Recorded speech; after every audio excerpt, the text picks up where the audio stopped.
सीताराम जय सीताराम सीताराम सीताराम सीताराम जय सीताराम सीताराम सीताराम सीताराम जय सीताराम। बोलिए श्री रामचंद्र भगवान की जय। हनुमान जी महाराज की, अयोध्या धाम की जय, सरयू मैया की जय। जय जय श्री सीताराम।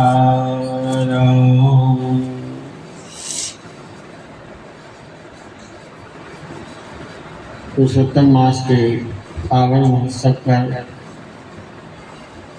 श्री रामचरितमानस की कथा एवं पुरुषोत्तम महात्मा की कथा को हम सभी लोग श्रवण कर रहे हैं।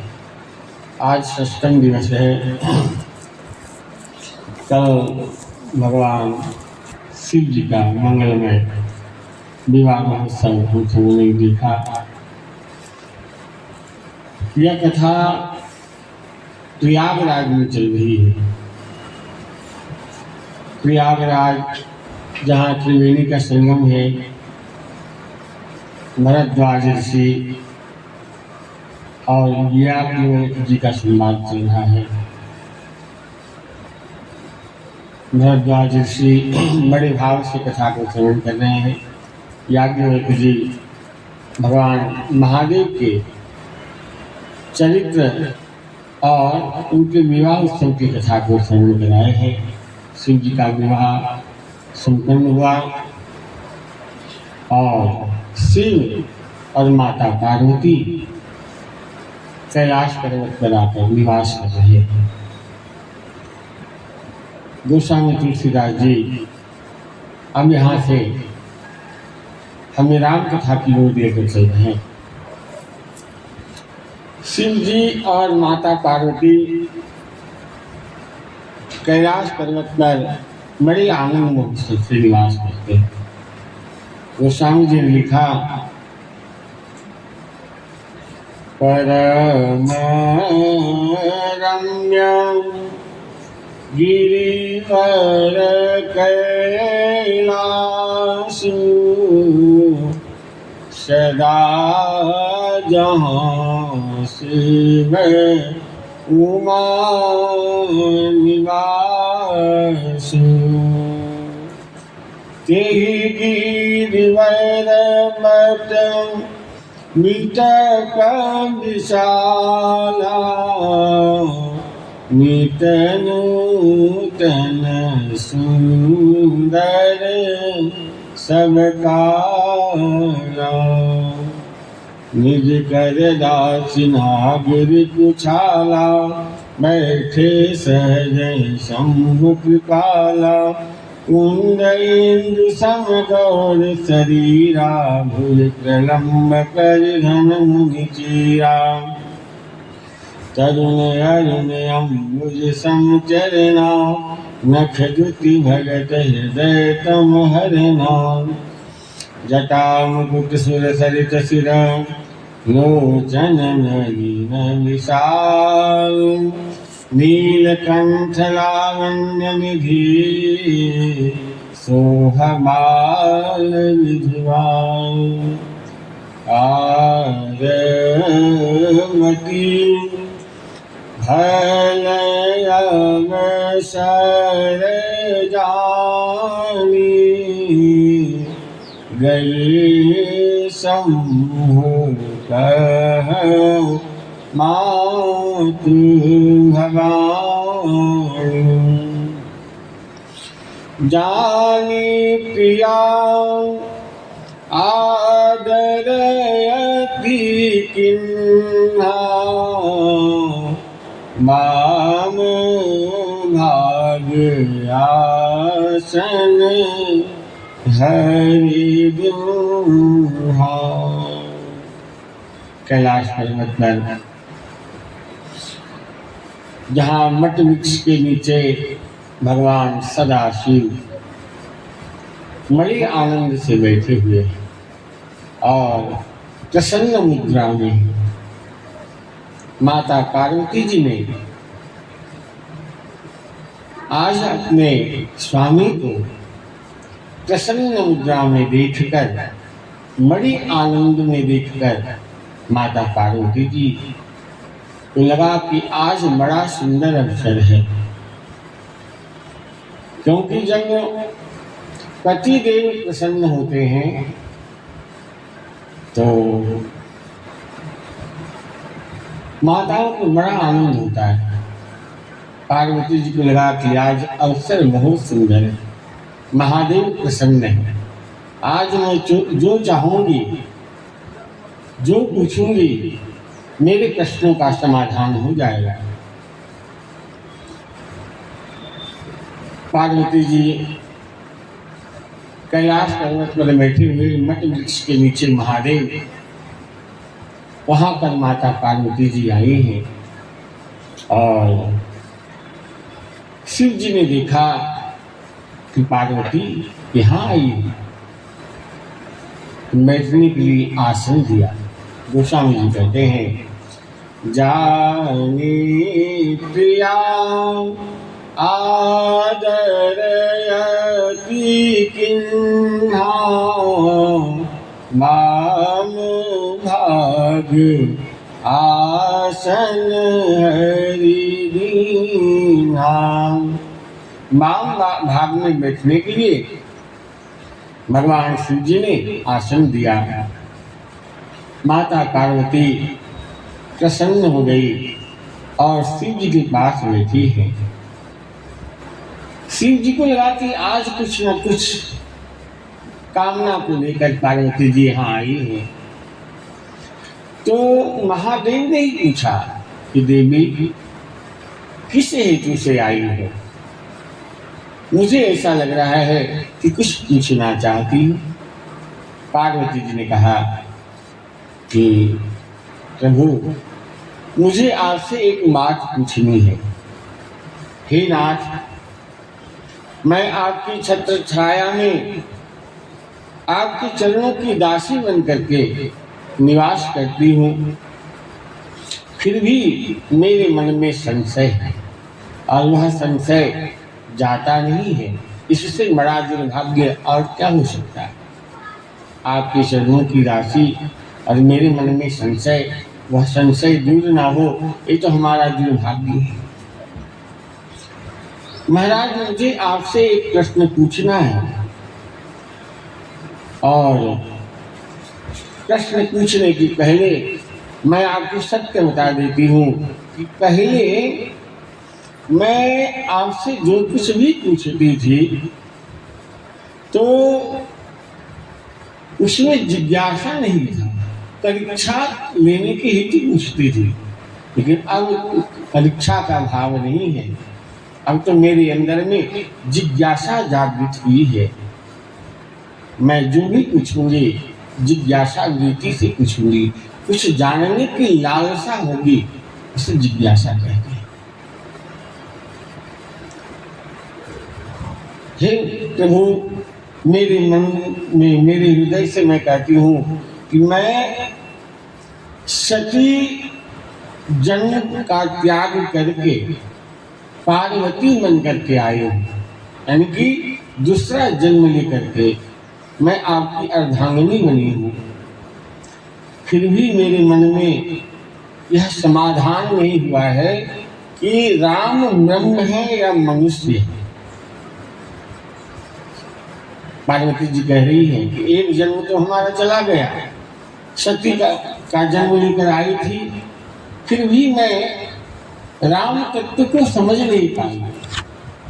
अब दूसरा जन्म लेकर के पार्वती बन करके आपकी अर्धांगिनी बनी हूँ, फिर भी मेरे मन में ये संशय जाता नहीं कि राम ईश्वर है, राम ब्रह्म है, यह राम राजकुमार है। यह प्रश्न मेरे मन को बड़ा परेशान करता है। और ध्यान रखिए, इसका अर्थ ये हुआ कि माता आद्य शक्ति पार्वती के रूप में दूसरा जन्म लेने के बाद भी राम तत्व को ठीक ढंग से नहीं समझ सकी है। राम तत्व को जानने के लिए बड़ा लंबा मार्ग तय करना पड़ता है। जब भगवान कृपा करते हैं तभी भगवान को हम समझ सकते हैं। इसलिए कहा है कि सोई जाने जब देह जनाई, जाने तुम्हें हो जाए। राम तत्व को वही जान सकते हैं जिस पर भगवान की बहुत कृपा होती है और भगवान राम जनाना चाहते हैं। पार्वती जी कहती है कि हे नाथ, राम तो अवध विपति सुत सोई, किया जय गुण अलख गति कोई। राम यदि राजकुमार हैं तो ब्रह्म कैसे हो सकते हैं, और यदि राम ब्रह्म हैं तो राजकुमार कैसे हो सकते हैं। भवानी अपने प्रश्न को और आगे बढ़ाती है। हे प्रभु, यदि आप कहें कि लीला करने हेतु ब्रह्म मनुष्य के रूप धारण करके अवतरित हुए हैं, तो यहाँ प्रश्न उठता है कि ब्रह्म को ये सब लीला करने की क्या आवश्यकता है। कदाचित कौतुकी स्वभाव संसार में लीला करने की उनकी इच्छा हुई हो तो महाराज उनके अवतार किस कारण से हुआ है, इसकी कथा सुनाइए। इसके बाद तो पार्वती जी ने प्रश्न पर प्रश्न पूछती गई है।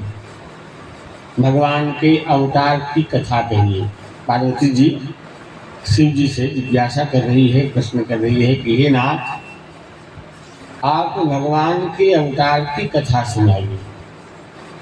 भगवान के बाल लीला की कथा कहें, उनके विवाह की कथा कहिए, राज्य अभिषेक की कथा सुनाइए।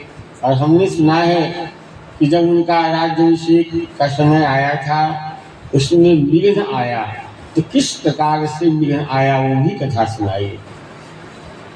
राम के मन गमन पर अवध कटी देहावसान की दुखद कथा भी कहिए। भरत का आगमन, उनका राज्य को अस्वीकार करना, भरत का चित्रकूट गमन, रामचरण पादुका लेकर के भरत जी लौटे हैं, भरत जी का त्याग, भरत जी के प्रेम का वर्णन, और चित्रकूट में राम जी पंचवटी गए, वहाँ सीता जी का अपहरण हुआ। यह सब कथा भी हमें विस्तार से सुनाइए। आपने सीता जी के विरह में राम और लक्ष्मण जी को भटकते हुए देखा था, उसका वर्णन करिए। राम जी सबरी आश्रम में से पंपा सरोवर गए, हनुमान जी से भेंट हुई, सुग्रीव से मुक्तता हुई और माली का वध हुआ। यह सब कथा हमें विस्तार से सुनाई। बंदर सीता जी की खोज में निकले और हनुमान जी लंका का दहन करके सीता जी की खबर लाए। ये कथा का वर्णन करिए। और सेतु मंद के पुरुषार्थ का वर्णन करिए। रामेश्वर की स्थापना करके भगवान शिव जी का आशीर्वाद लेकर राम ने लंका के रणांगन में प्रवेश किया, युद्ध हुआ, रावण आदि राक्षसों का विनाश हुआ है और अंत में राम राज्याभिषेक की कथा आप हमें श्रवण कराइए।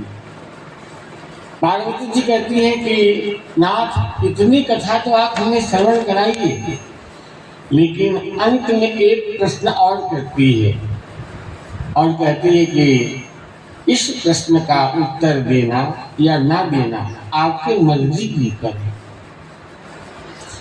कि राम जी प्रजा सहित किस प्रकार स्वधाम गमन गए। स्वधाम गमन की कथा आपकी इच्छा हो तो हमें श्रवण कराइए। और प्रश्न पूछने में पार्वती जी बहुत निपुण है। अंतिम में कहा कि महाराज, यदि मैं कुछ पूछना भूल गई हूं तो बिना कुछ छिपाए उसका भी वर्णन करिएगा।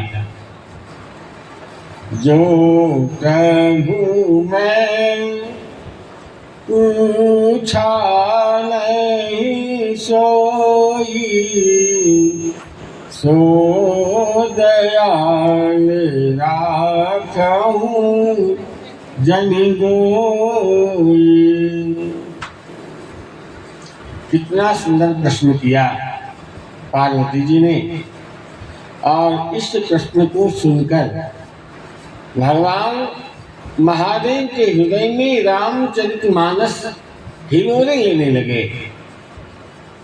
शिव जी का शरीर पुलकित हो गया, नेत्र सजल हो गए और मन में राम जी की झांकी उतर आई। रामचरित के विषय में जो प्रश्न श्रवण करके महादेव बड़े आनंदित हो गए। गोस्वामी जी लिखते हैं, हरहि राम चरित सब आए, प्रेम पुलक लोचन जल छाए। श्री रघुनाथ रूप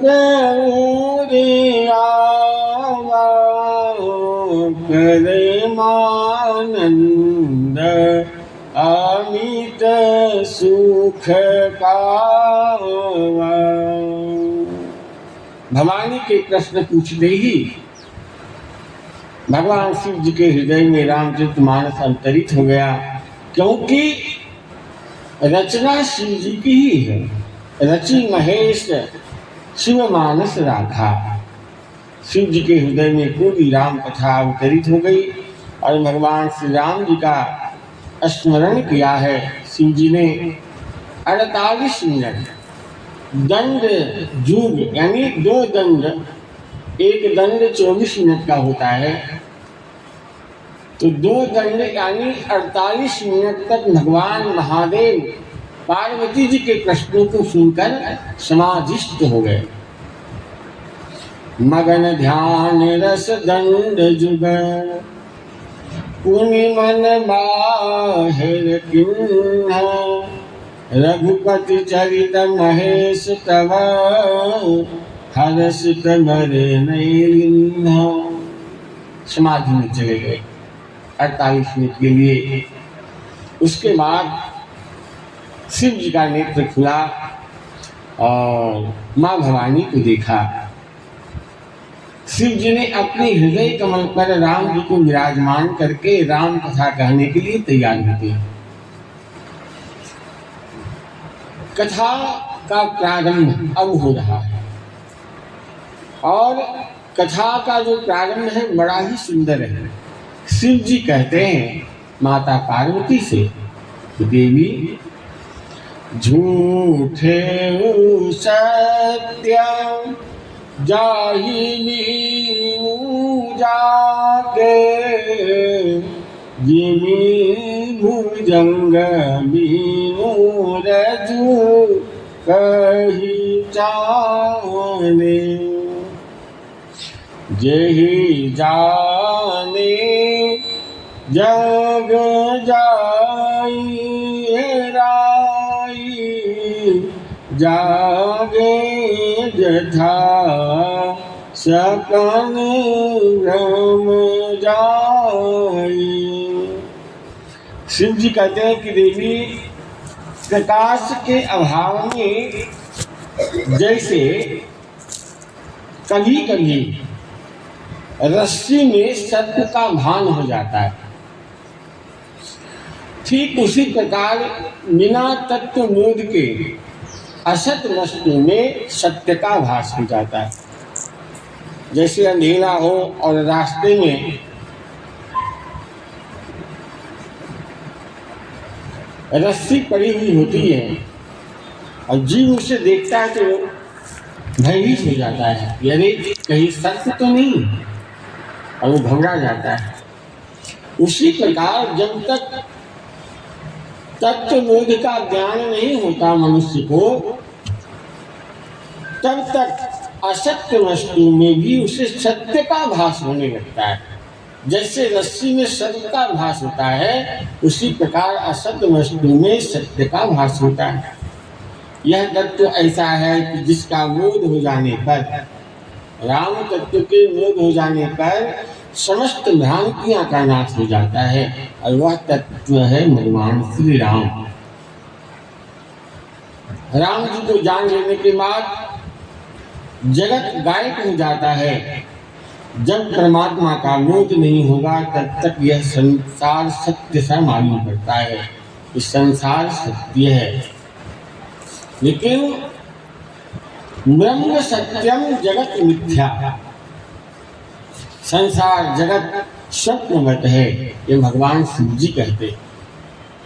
शिव जी माता पार्वती से कहते हैं कि देवी, मैं अपने अनुभव का बात तुम्हें बता रहा हूं।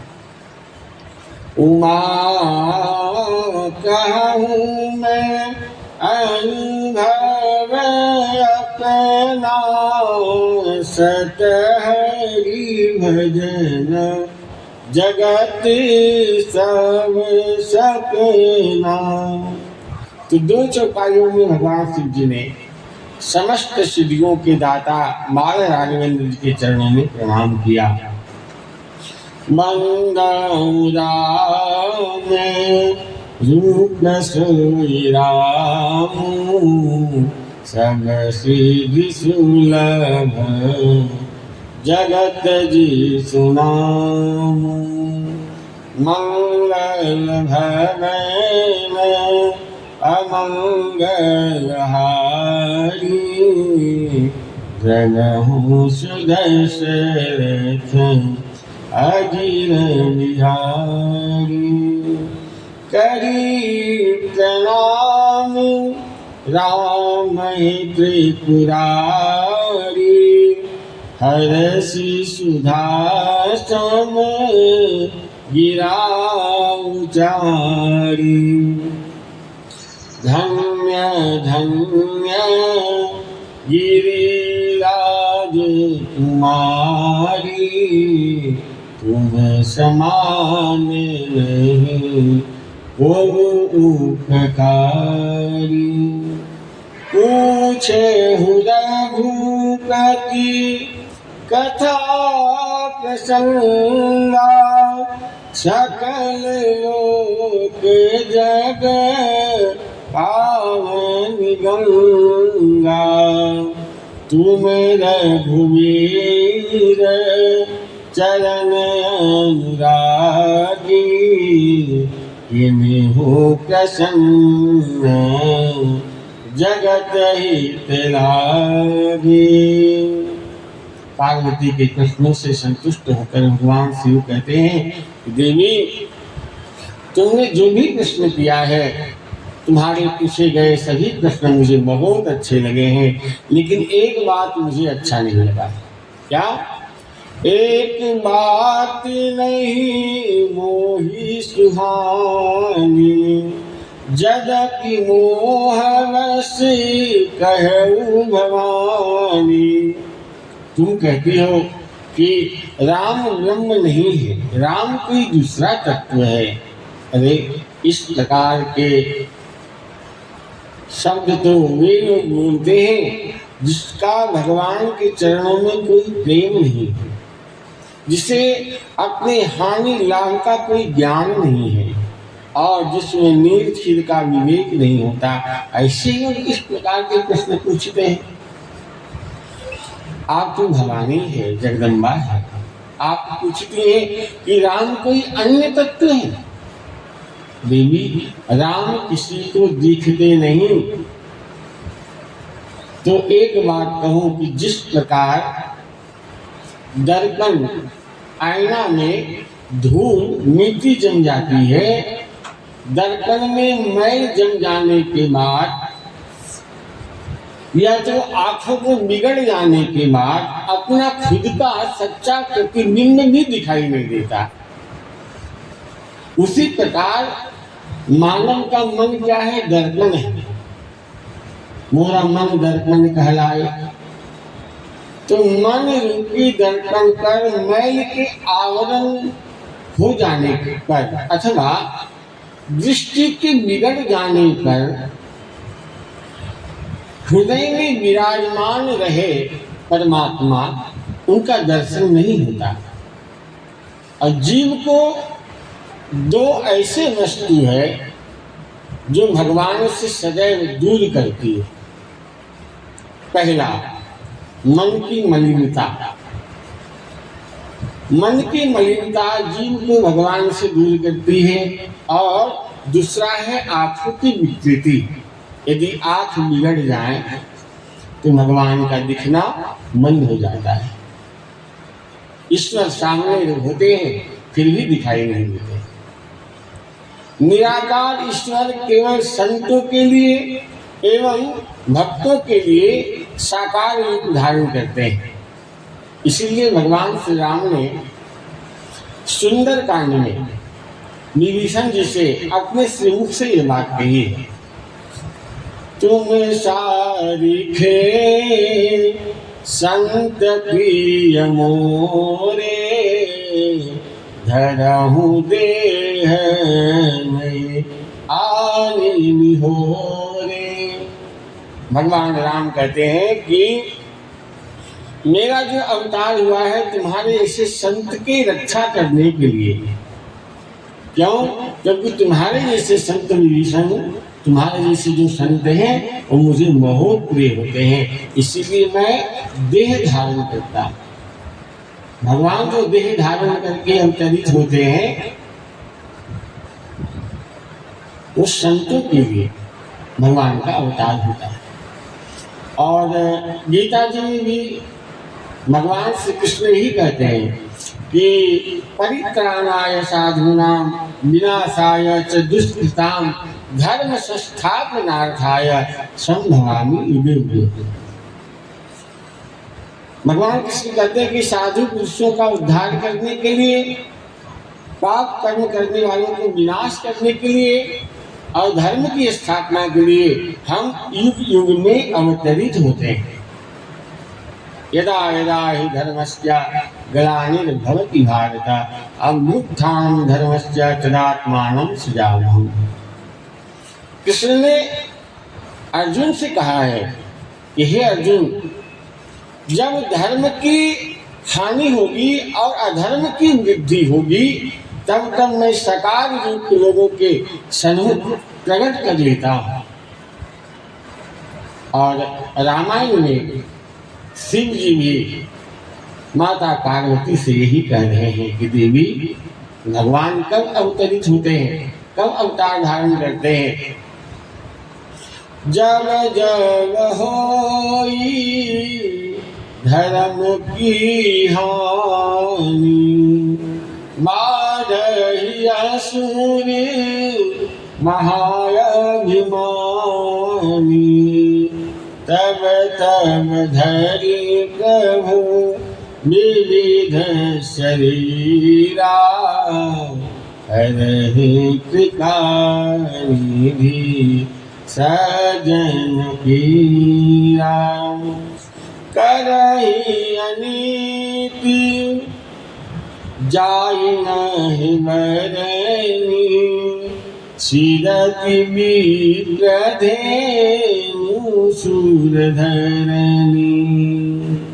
शिव जी कहते हैं कि हे पार्वती,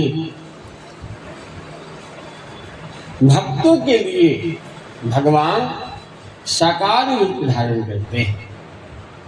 जब जब संसार में अधर्म बढ़ता है, धर्म की हानि होती है, तब तब परमात्मा अनेक रूप धारण करके संतों और सज्जनों के कष्टों को दूर करने के लिए भगवान युग युग में अवतरित होते हैं।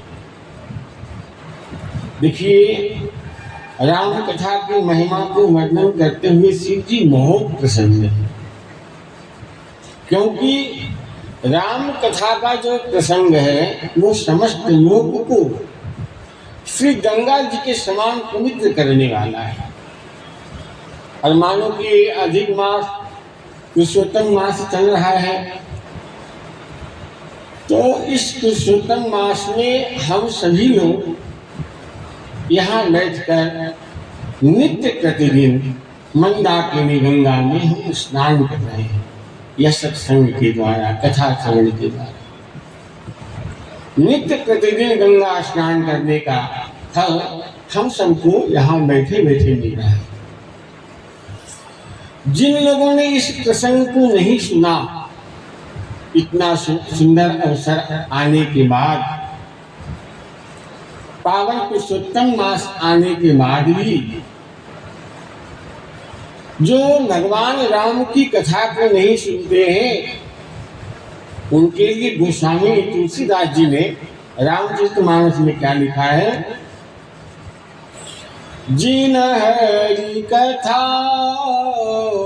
सुनहि नहीं गाना, श्रवण रंधहि भवन समाना, नयन ही संत दरस नहीं देखा, लोचन मोर पंख कर लेखा। और आगे गोस्वामी जी लिखते हैं, जो नहीं करही राम गुण गाना, जी है सुधाधुर जीव समाना। राम कथा सुंदर करतारी, संशय विहग रावणहारी, राम कथा कलिमितव कुठारी, सागर सुन गिरिराज कुमारी। सगुन ही अगुन ही नहीं कछु भेदा, गावहि पुनि पुराण बुध वेदा, अगुन अरुण कालख अज जोई, भगत प्रेम रस सगुण रस सोई। राम कथा सुर धेनु समा, सेवत सब सुखदानी, संत समाज सुर लोक सब, कौन सुने यस जानी। गोस्वामी जी बड़े सुंदर भाव को लिखे हैं और शिव जी माता पार्वती से कहते हैं कि देवी, जिन्होंने भगवान की कथा अपने कानों के द्वारा नहीं सुनी है, उनके कान वैसे ही है जैसे कोई सर्प का वीर हो। जो भगवान की कथा को नहीं सुनते, उनका कान सर्प के वीर के समान है। जिनके नेत्रों ने संत का दर्शन नहीं किया, उनके नेत्र मानो मोर पंख के समान है। और श्री राम जी की कथा सुंदर हाथों की ताली के समान है। यह कथा रूपी ताली संशय रूपी पक्षी को उड़ाने वाली है, इसीलिए संशय विहग उड़ावन हारी। श्री राम कथा कलयुग में कलयुग रूपी वृक्ष को काटने के लिए कुल्हाड़ी के समान है। राम कथा कलि मिटन कुठारी, सागर सुन गिरिराज कुमारी। जो न करहि राम गुण गाना, जो राम जी का गुणगान नहीं करते, जो राम जी की कथा को नहीं सुनते, उनका जिह्वा दादुर के समान है। दादुर यानी होता है चमगादड़। और चमगादड़ एक ऐसा पक्षी है कि जिस मुख से खाता है उसी मुख से शौच करता है। वह जिह्वा किस काम का जो राम नाम का जप न करे। जिह्वा तो वही भली जो नित उठ बोले राम। कई लोग ऐसे हैं कि जो निर्गुण और सगुण में भेद मानते हैं। कई लोग कहते हैं कि हम निर्गुण को मानते हैं, कोई कहते हैं हम सगुण को मानते हैं। परंतु निर्गुण और सगुण दोनों अलग अलग तत्व नहीं है, एक ही तत्व है। जो गुण रहित सगुण सोई कैसे, जल हिम उपल बिलग नहीं जैसे। शिव जी कहते हैं कि भवानी, जैसे पानी सहजा अवस्था में बहता है, नदी में पानी सहजा अवस्था में बह रहा है, और वही पानी तापमान के शून्य अवस्था आ जाने पर पानी बर्फ बन जाता है, वो आकार लेता है।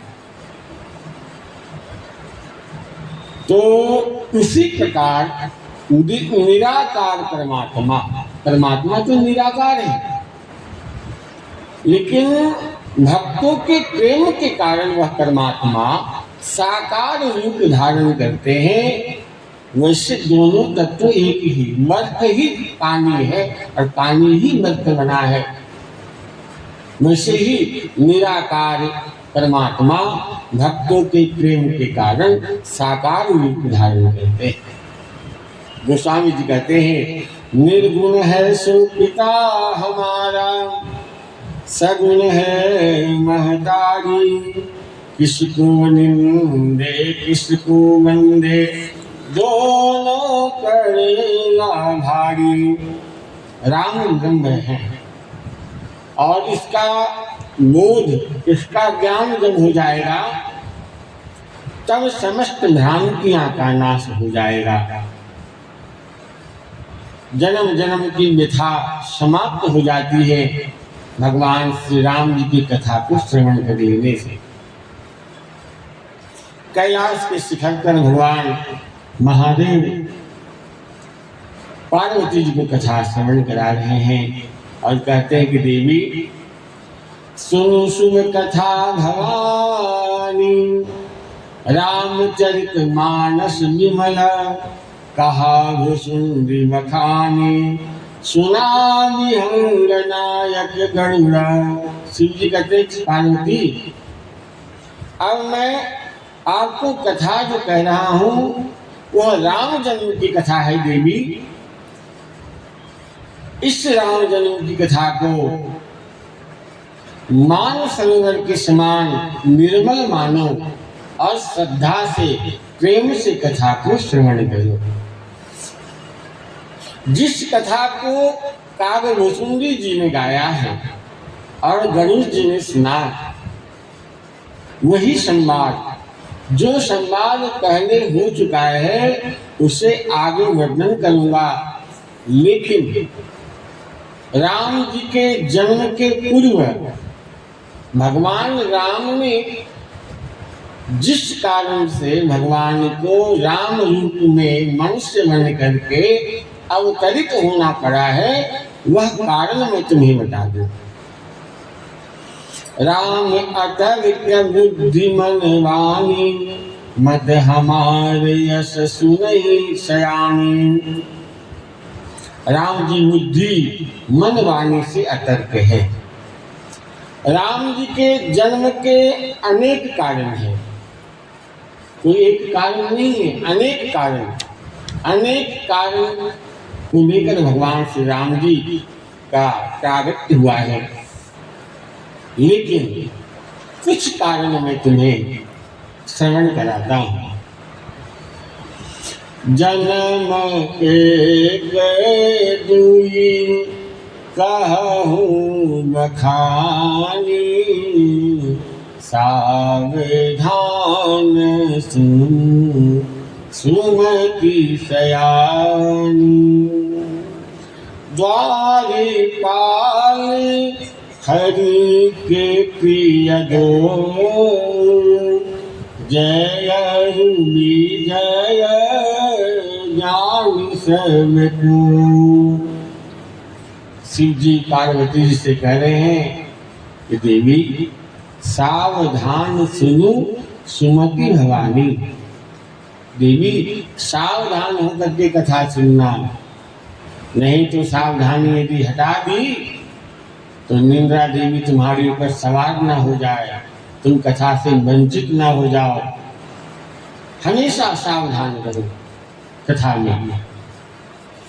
तुलसीदास जी भगवान श्री राम जी के अवतार चरित्र को वर्णित कर रहे हैं। किस कारण से भगवान अवतार लेकर के आए हैं। पहला कारण बताया, जय और विजय। जय और विजय भगवान के दो द्वारपाल बाहर पहरे पर थे और उसी समय संत महात्मागण सनक सनंदन सनातन और सनत कुमार महात्माओं ने भगवान के दर्शन करने के लिए आए। तो जय विजय ने उनको रोक लिया, अंदर जाने नहीं दिया। तो महात्माओं को क्रोध आया कि तुम हमें हमारे माता पिता से, हमारे इष्ट देव से, हमें हमारे भगवान से मिलने के लिए रोकते हो। जाओ, मैं तुम्हें श्राप दे देता हूँ कि तुम दोनों असुर बनोगे, राक्षस बनोगे। भगवान ने ये सब देखा कि द्वार पर ऐसी घटना घट रही है, तो स्वयं भगवान द्वार पर आ गए और ऋषि महात्माओं से कहा कि ऋषिवर, आपने मेरे दोनों द्वारपालों को जो श्राप दिया है राक्षस बनने के लिए, मैं आपसे अनुरोध करता हूँ कि इनके श्राप में कुछ फेर बदल करिए। तो संतों ने कहा कि यदि ये दोनों आपसे द्वेष रखकर आपकी भक्ति करेंगे तो इनको 3 जन्मों में मुक्ति मिल जाएगी, और यदि श्रद्धा रखकर, भक्ति भाव रखकर करके आपकी सेवा करेंगे तो 7 जन्म लेना पड़ेगा। द्वारपालों ने सोचा कि इससे तो अच्छा है कि द्वेष रखकर ही इनकी भक्ति करनी चाहिए, क्योंकि तीसरे जन्म में ही हमें मुक्ति प्राप्त करना है। तो 3 जन्मों में ही हमें मुक्ति प्राप्त करनी है, इसलिए वैर भाव को लिया द्वारपालों ने। दोनों द्वारपाल संत के श्राप से, महात्माओं के श्राप से सत्य युग में हिरण्याक्ष और हिरण्यकश्यप बने, और उनको उद्धार करने के लिए, हिरण्याक्ष को मुक्ति देने के लिए भगवान नारायण वराह बन करके अवतरित हुए, हिरण्याक्ष को मुक्ति प्रदान किया, और हिरण्यकश्यप को मुक्ति देने के लिए भगवान ने नरसिंह भगवान का रूप धारण किया। और दूसरा अवतार त्रेता युग में वही हिरण्याक्ष और हिरण्यकश्यप रावण और कुंभकर्ण बना। तो रावण और कुंभकर्ण को मुक्ति प्रदान करने के लिए भगवान नारायण राम बन करके अवतरित हुए और रावण कुंभकर्ण को मुक्ति प्रदान की। वही हिरण्याक्ष और हिरण्यकश्यप को द्वापर में दंतवक्र और शिशुपाल बने, उनको मुक्ति प्रदान करने के लिए भगवान नारायण ने कृष्णावतार धारण किया। तो भगवान जो अवतार धारण करते हैं इसका पहला कारण है। हिरण्याक्ष, हिरण्यकश्यप, रावण, कुंभकर्ण, शिशुपाल, दंतवक्र को मुक्ति प्रदान करने के लिए भगवान अवतार धारण करते। और दूसरा कारण है सती वृंदा। भगवान का जो अवतार हुआ उसमें दूसरा कारण सती वृंदा है। जलंधर नामक एक राक्षस था, वृंदा उसकी पत्नी थी। जलंधर देवताओं को बहुत कष्ट देता था, बड़ा दुख देता था। तो सारे देवता महादेव जी के पास आए, हे महादेव, देवता मुझे बहुत कष्ट दे रहे हैं, या असुर मुझे बहुत सता रहे हैं। तो देवताओं के ऊपर दया करके भगवान शिव जी ने जलंधर के साथ युद्ध करते हैं, लेकिन जलंधर इतना शक्तिशाली है कि वो मरता नहीं। महादेव भी जलंधर को मार ना सके। इसका कारण क्या था? उसकी पत्नी वृंदा जो पतिव्रता थी, सती थी, मानो पतिव्रत धर्म का पालन किया था। इस कारण से जलंधर की मृत्यु जल्दी नहीं हो रही है। तो भगवान विष्णु ने सती वृंदा से छल किया और छल करके जलंधर का नाश किया। तब सती वृंदा ने भगवान को श्राप दिया। वृंदा ने कहा कि मेरे पति के अनुपस्थिति में तुमने मुझे छला है, इसलिए मैं श्राप देती हूँ कि आपका रामावतार होगा और आपके अनुपस्थिति में मेरा पति तुम्हारी पत्नी सीता का हरण करेगा। जब सती वृंदा ने भगवान को ऐसा श्राप दिया तो भगवान ने इस श्राप को स्वीकार किया कि ठीक है। उसके बाद भगवान के अवतार का तीसरा कारण देवर्षि नारद जी हैं। नारद जी ने भी भगवान को श्राप दिया है और इसी श्राप के कारण भगवान को अवतार लेना पड़ा। गोस्वामी जी लिखते हैं, नारद श्राप दिन एक बारा, कलक एक तेहि लगी अवतारा। गिरिजा चकित भई सुनिवानी, नारद विष्णु भगत तुम ज्ञानी। शिव जी कह रहे हैं भगवान के अवतार के कारण है देवर्षि नारद जी। नारद श्राप दिन ने एक बारा, देवर्षि नारद जी ने भगवान को श्राप दिया, जिसके लिए भगवान को अवतार धारण करना पड़ा। नारद जी के जब श्राप की बात आई तो पार्वती जी कहते हैं कि पार्वती जी के गुरु हैं देवर्षि नारद जी। तो पार्वती जी कहती है कि महाराज नारद जी तो विष्णु भक्त हैं, ज्ञानी हैं, भगवान से ऐसा क्या अपराध हो गया था? भगवान ने ऐसा क्या अपराध किया कि नारद जी को श्राप देना पड़ा?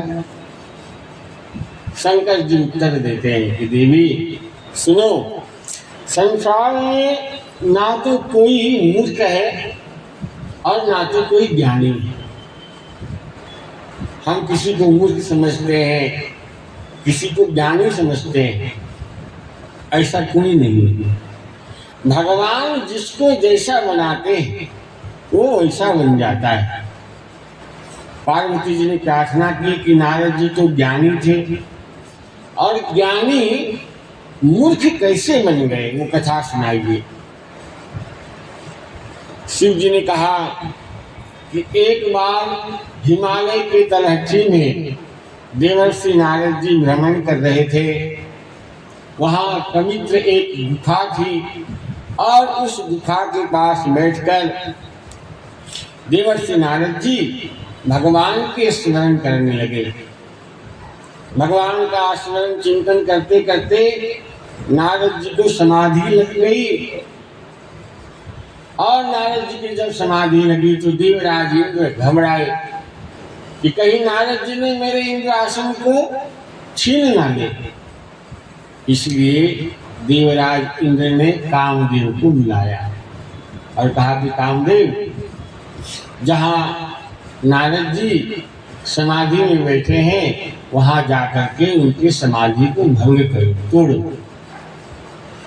कामदेव आए, बसंत ऋतु का सृजन हुआ अप्सराएं नृत्य करने लगी। बहुत प्रयास किया कामदेव ने, लेकिन नारद जी की समाधि को नहीं तोड़ पाया। देखिए, शिव जी के समाधि को भंग करने वाला कामदेव देवर्षि नारद जी की समाधि को नहीं भंग कर पाया, नहीं तोड़ पाया। हार गए कामदेव। फिर कामदेव ने क्या किया, नारद जी के पास जाकर हाथ जोड़कर प्रणाम करके फूल की माला पहनाकर कहा, महाराज आँखें खोलिए, आँखें खोलिए महाराज, मैं शिव जी की समाधि को भंग करने वाला कामदेव आज आपसे हार चुका है महाराज। और जब ऐसा कहा तो नारद जी की समाधि खुल गई। नेत्र खुला देवर्षि नारद जी का।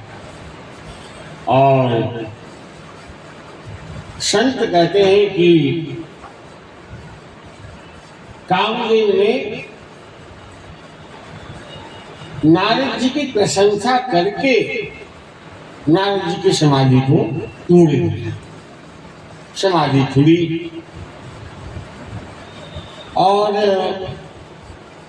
नारद जी कामदेव पर क्रोधित नहीं हुए।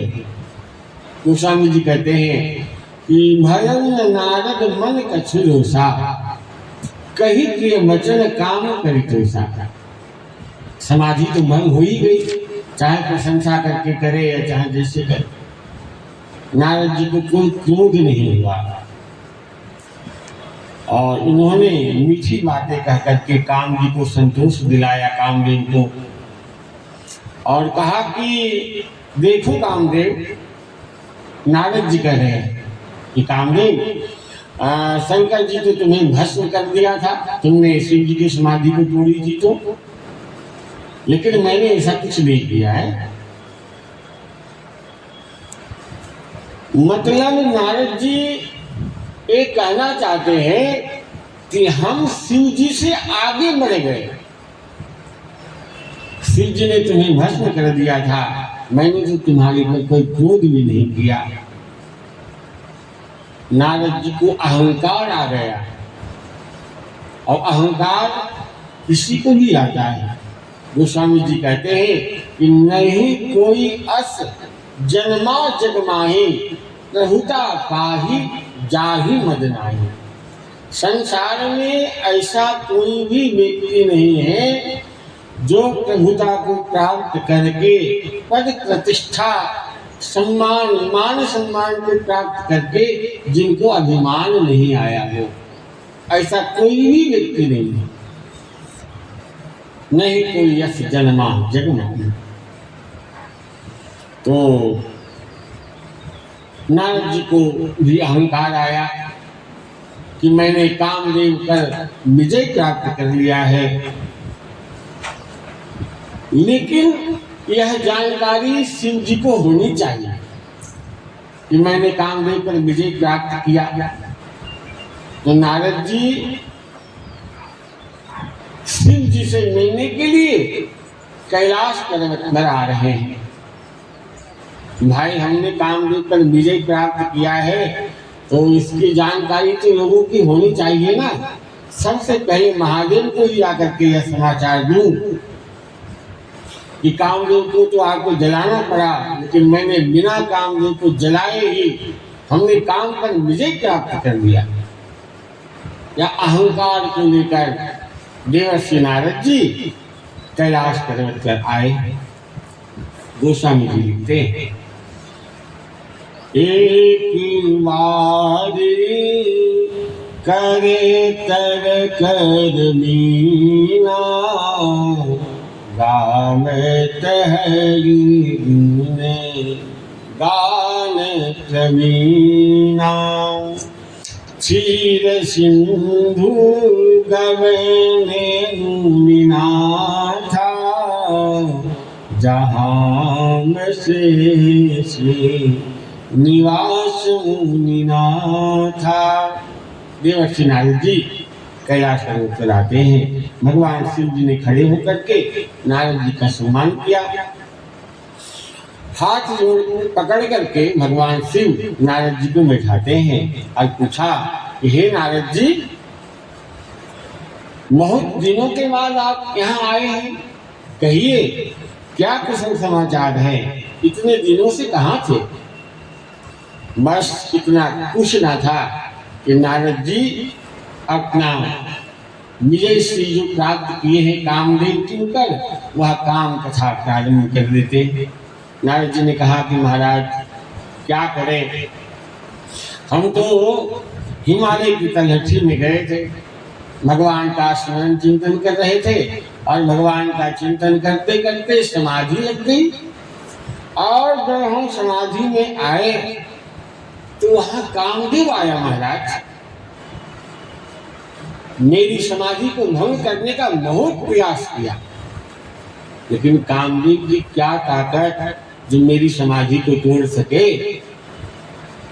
महाराज, वही कामदेव जो आपकी समाधि को तोड़ा था, वही कामदेव आए थे, पर मेरा वो कुछ नहीं बिगाड़ सका। शिव जी समझ गए, वो समझ गए कि इस संत में अब अहंकार आ गया है, इसलिए अहंकार भरी वाणी को बोल रहे थे देवर्षि नारद जी। तो शिव जी ने नारद जी को समझाया कि महाराज, आप तो ब्रह्मचारी हैं, महापुरुष हैं, काम आपको क्या बिगाड़ सकता है, किंतु महाराज मैं एक प्रार्थना करता हूँ। शिव जी ने नारद जी से कहा कि मैं आपसे प्रार्थना करता हूँ कि एक काम विजय की कथा जो आपने मुझसे कही है ना, यह कथा आप वैकुंठ में विराजमान भगवान विष्णु से यह कथा आप मत कहिएगा। क्यों? क्योंकि आप संत हैं और आपके मुख से लोग रामचरित्र की कथा श्रवण करने की लालसा रखते हैं, कामचरित्र की नहीं। तो ये कथा आप भगवान विष्णु को मत सुनाइएगा। नारद जी को शिव जी के कहे हुए ये बात अच्छा नहीं लगा। नारद जी को तो ऐसा लगता है कि मैंने काम पर विजय प्राप्त किया है तो शंकर जी को अच्छा नहीं लग रहा है, इसलिए वो मना करते कि विष्णु को मत बताना। लेकिन मैं मानूंगा नहीं, मैं तो विष्णु लोक अभी चला और जाकर विष्णु भगवान को यह कथा कही उनको सुनाऊंगा। शिव जी के मना करने के बाद भी देवर्षि नारद माने नहीं और वहां से चल पड़ते हैं भगवान विष्णु जी के पास। विष्णु भगवान के पास देवर्षि नारद जी रवाना हुए हैं और वहां जाकर के भी नारद जी अपनी एक कथा सुनाएंगे।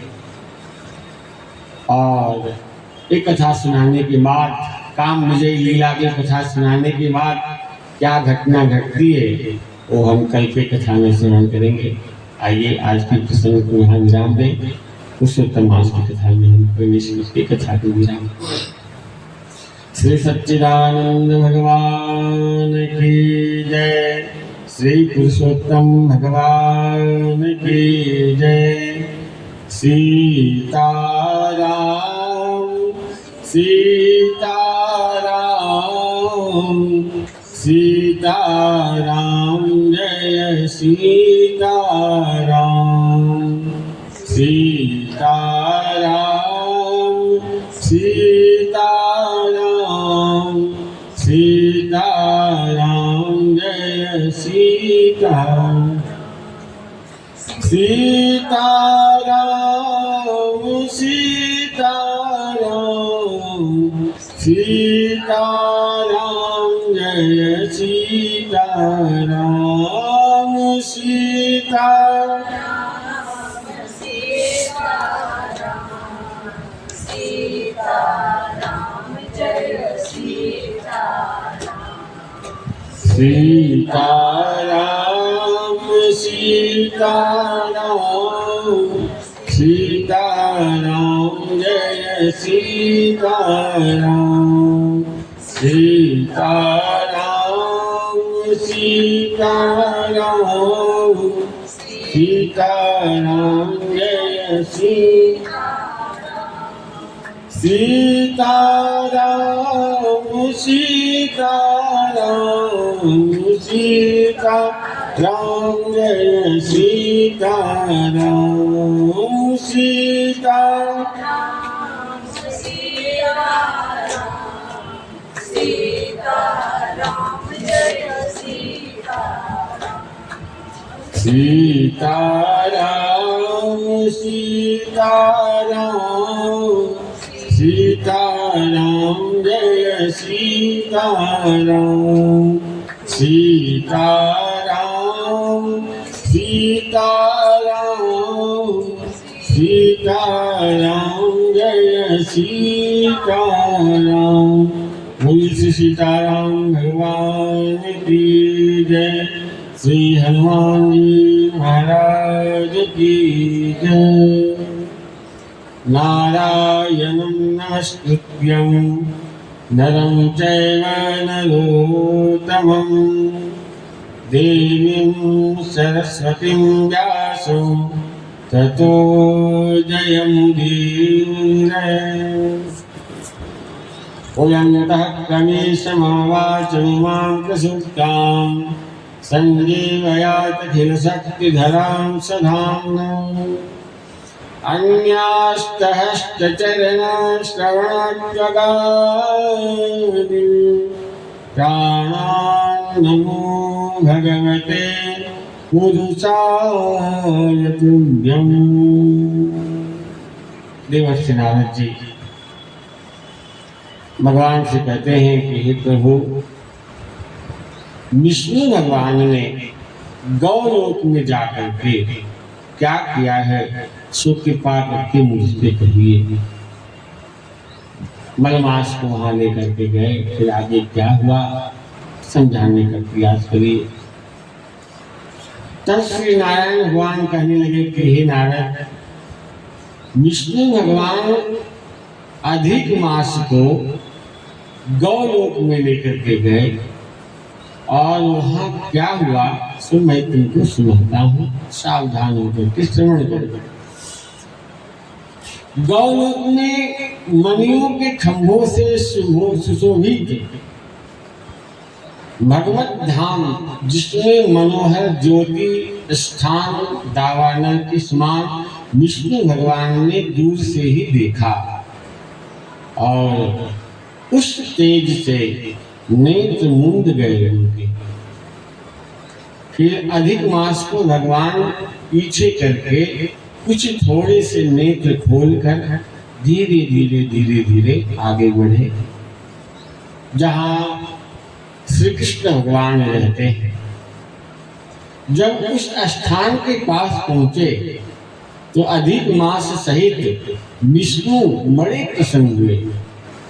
द्वारपाल ने इनको नमस्कार किया। रत्नों के सिंहासन पर गोपियों के बीच में बैठे हुए श्री कृष्ण को रमानाथ श्री विष्णु जी ने नमस्कार किया।